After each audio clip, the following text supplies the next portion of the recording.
Hi. Howdy. Hello. Hello out there. Everybody staying warm out there? Hot. It's hot. It's not the heat so much as it's the humidity. Whatever. We live in Florida. Hello, everyone. Look, we're going to get straight to it today because we have a busy day ahead of us. We just got out of our team meeting, and great things are going on, aren't they? There are a lot of transactions, a lot of people buying and selling their homes in the Sunshine City. We sound like caricatures, don't we? Let's move on. Okay, today we're going to talk about a lot of topics. One thing that I want to talk about are buyer's consultations. If you've ever had a real estate agent tell you, hey, you want to buy a house? And you say, yeah, I'd be interested to buy a house. And they say, well, let's go see one. That should be your first clue that there's a problem. You know why? Because they haven't actually done a sit-down meeting with you and or your spouse, whoever it might be, or your love partner, or whoever it might be, it doesn't matter, as to what you really want, right?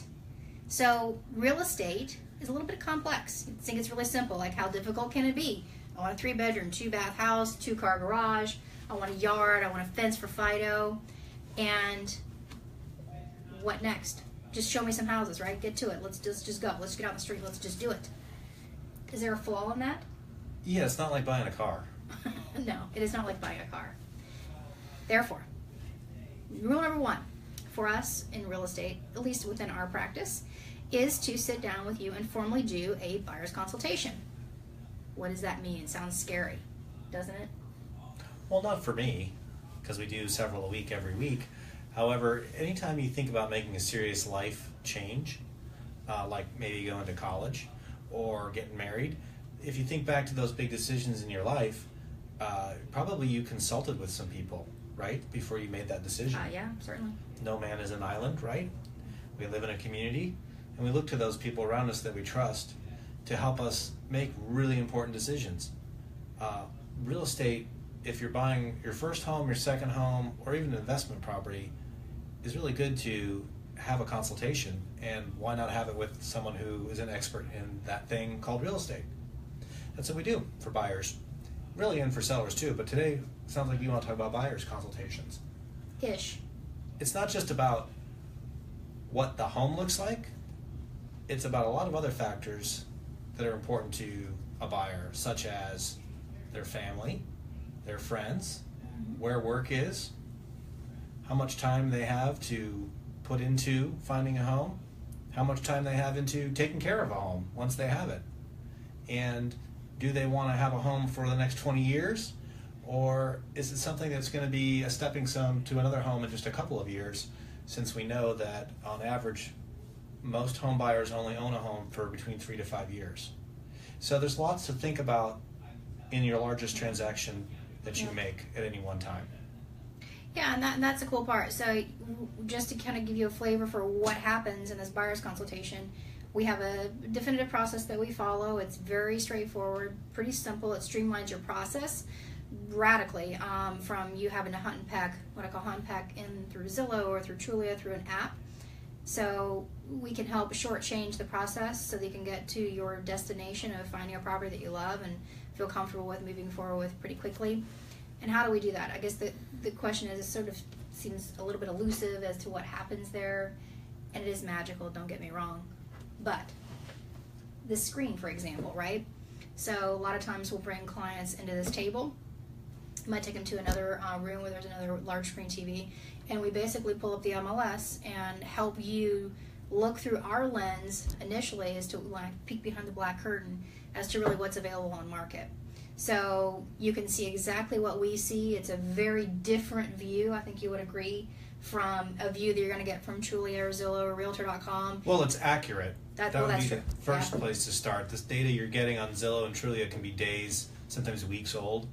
And in a competitive market such as this that we exist in, you don't have the luxury of waiting a week to figure out that house is available or not available, or that it just got a price reduction, or that there's other homes coming on the market in the neighborhood that for some reason aren't showing up there. We have buyers that generally, as we've talked to in previous sessions of this video, maybe take a dozen to 2 dozen homes before they feel like they know what they're looking for.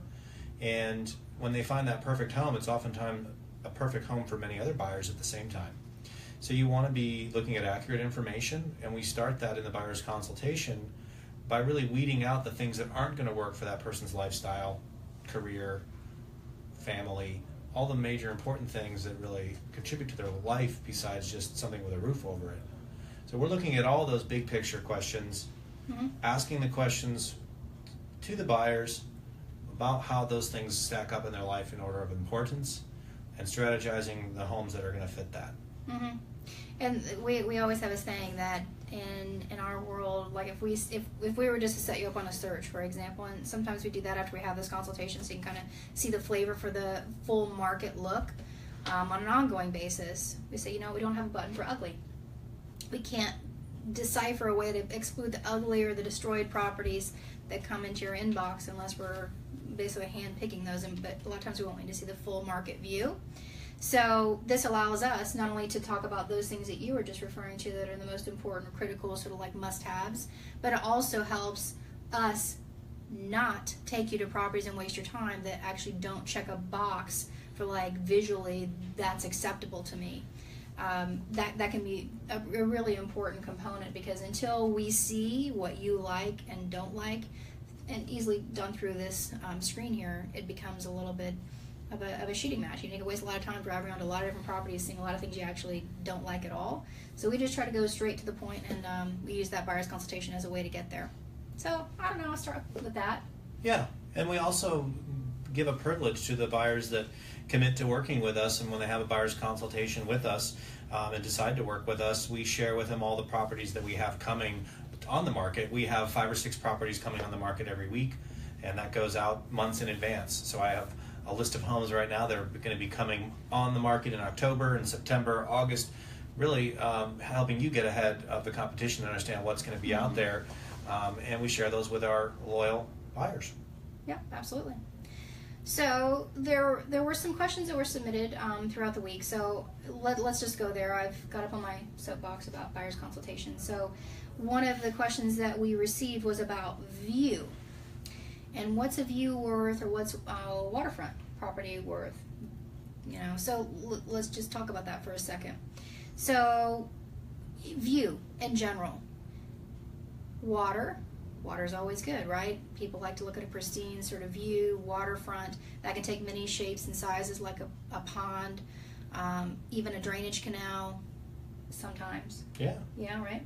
And then you've got true waterfront, which is oceanfront property, or canal front intercoastal. You happen to have open water views into Tampa Bay, for example. And so really, what's that worth?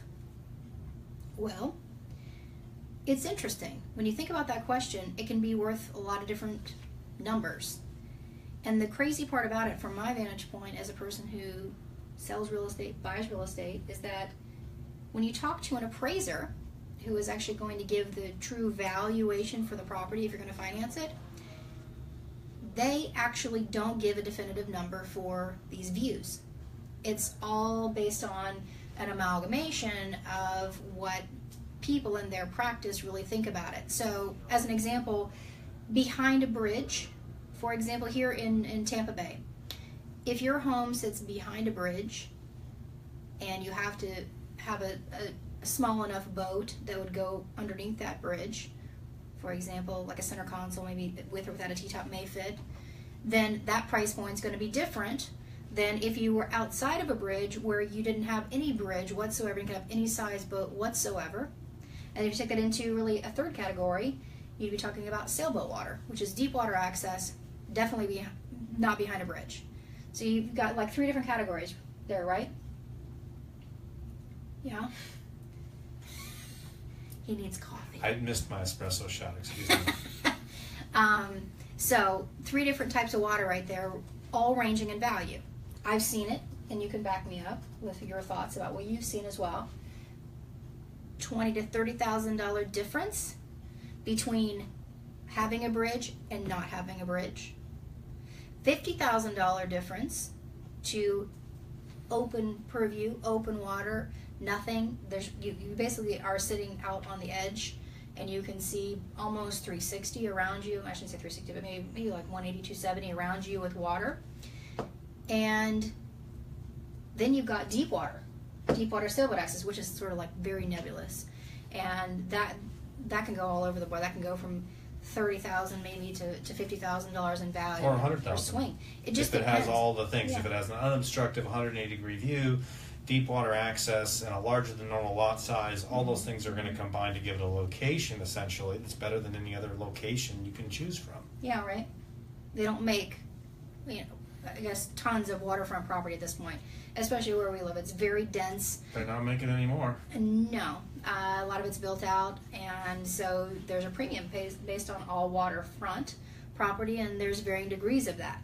Now, back to water in general, ponds, lakes, retention ponds, that sort of thing. I would say that it goes from $5,000 maybe to a preserve view, all the way up to maybe $20,000 to $30,000 depending on the size of the lake. If you have a lake view in the rear, so all these things count for money, right? All the variables that go into property valuation, the art and science of what we do, which is a lot of fun. Yes, it is. Yes.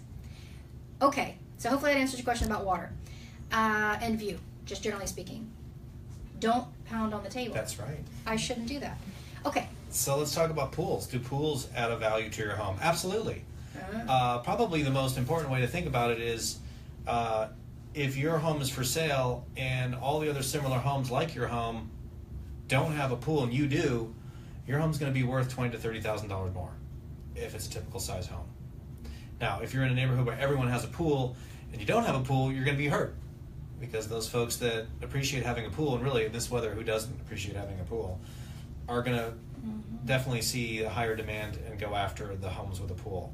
But typically speaking, in the $300,000 to $500,000 range, your pools are going to add about $20,000 to $30,000 in value. Olympic-sized pools, crazy-sized pools could add more, but almost without exception, if it's a 12 by 12 pool or a 12 by 20 pool, it doesn't matter. It's going to add somewhere between a $20,000 to $30,000 price tag. Even if you spent $50,000 on the pool, the appraiser is going to give you about $20,000 to $30,000 right in there for it. We see without cage. So yes, I would agree with you. And then cage is going to add maybe maybe 5 additional. But yeah, I mean, today you can put a pool in, a nice one for less than $40,000, so let's say $35,000, and you're going to get $25,000 to $30,000 of that back. Plus, it's going to make your home more desirable to sell because in this older housing stock sort of inventory that we currently have, you don't see a lot of pools. It's not like every 1 in every 3 has a pool. It's more like 1 in every 10 that has a pool in St. Pete. St. Pete, yeah. Generally speaking, Tampa Bay has a lot of pools. Absolutely. There's certainly areas where it's more family oriented. For example, Seminole, a lot more pools out that direction. Palm Harbor. You get out into the newer construction areas that have been built since the 70s. A lot more pools became available as new constructor options, so they were much more common. Yeah. So why don't we talk about which renovations will boost the home's value the most? Go ahead. Well, that's a common question. When we go out to list a property, we always give you as a client options, and we feel like information is power. So we give you options basically to boost your value a little bit more. Some of those are easy fix. Some of those are a little bit more extraneous in terms of its level of effort required. However, if you think about the renovations that are going to boost your home's value, I guess most immediately is what I could talk about to sell.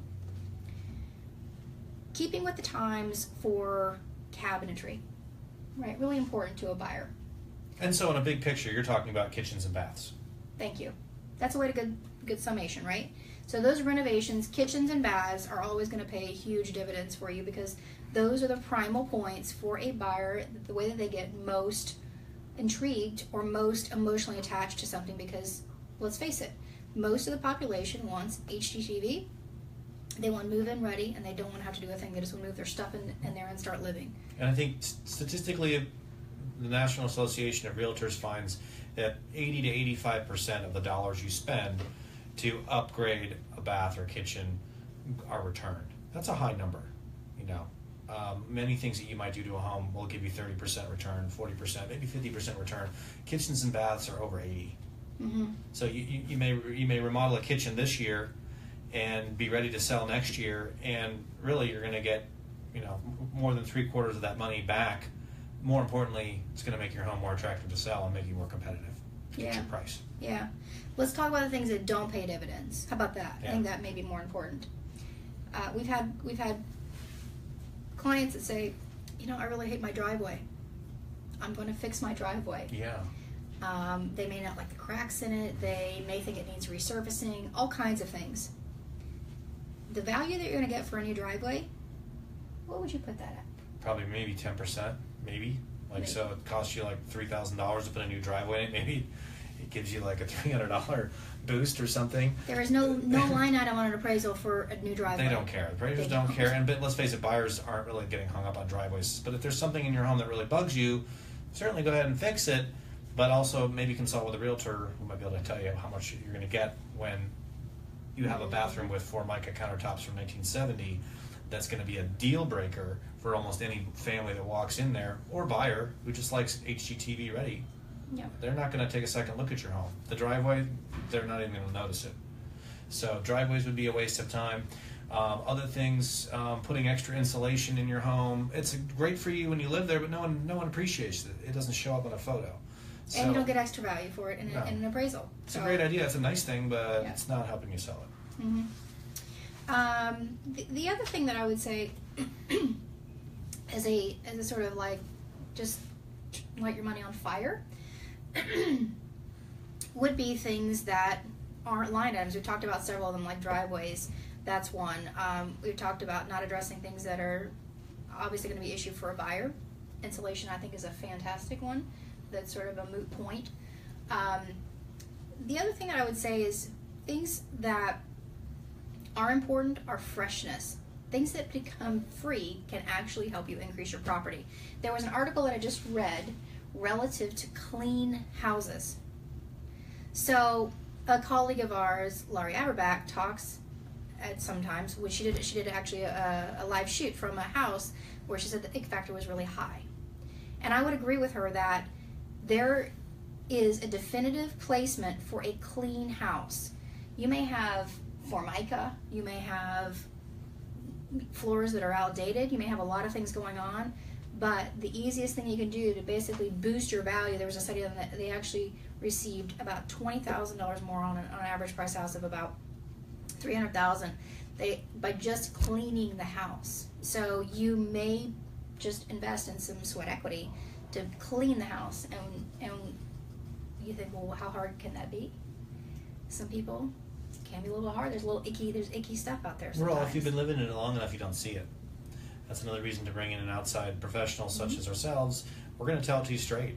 If your house smells like those commercials where they show like a guy's eating a burger and his car looks like a to-go container with a burger in it, we're going to let you know your house smells like a burger. Maybe it smells like something worse, but we'll let you know. Yeah. Because that's going to hold you back from whatever it is you're trying to accomplish. Move to another home, retire, move somewhere else, transfer a job. That's your real goal, and who cares about a smelly house? Let's just get it done. Yeah. Lots of ways to overcome obstacles that we have placed in front of us to sell. So I think the last question we had was, where do you start in the process of, we could talk about buying or selling. What do you want to talk about? Well, we start out with buying. That's Okay. sort of the first position. We start talking about buyer's consultations. Working with a trusted professional that can give you advice, help you think through things that you otherwise probably wouldn't even think of. So that buyer's consultation would be our opinion of the first place to start. And from there, we go and we start to sample what is available in the market and getting you at the same time pre-approved with a lender if you're looking to finance the purchase. Yeah. So those are all places to start. Usually we're talking about 45 minutes together here in the office with the big screen showing you all the accurate inventory, what's out there, and who to get connected with. Yep. Showing you pocket neighborhoods you may have never thought of before to get more bang for your buck. The other thing is, going back to listings and what do we do there to get started. We hear it a lot where client will say, you know what, I just need to do my punch list, or I need to clean out the house more, and then you guys can come over. And pretty much 9 out of 10 times that we go out to the house, most often people that wanted us to wait say, oh, I should have had you out here sooner. And the reason being is because we can help them identify those key projects that are not basically taking a pile of money and their energy and effort and putting them on fire. We certainly want to see you get a good return out of anything that you do in the house, and you may not know that. You may have lived in the house, and we're talking with buyers every single day, so we really have a pulse on really what they're going to want, and we help focus the attention to what things are going to be the most profitable in terms of your return, and say, forget about the rest. Don't worry about that thing that you might be bothering you, but it may have no consequence to someone else. So let's get you the most money in your pocket and get you focused on the things that will provide that to you, and leave the rest to the side. Yeah, absolutely. Well, thank you for joining us. It was a pleasure. Have a wonderful day. So long.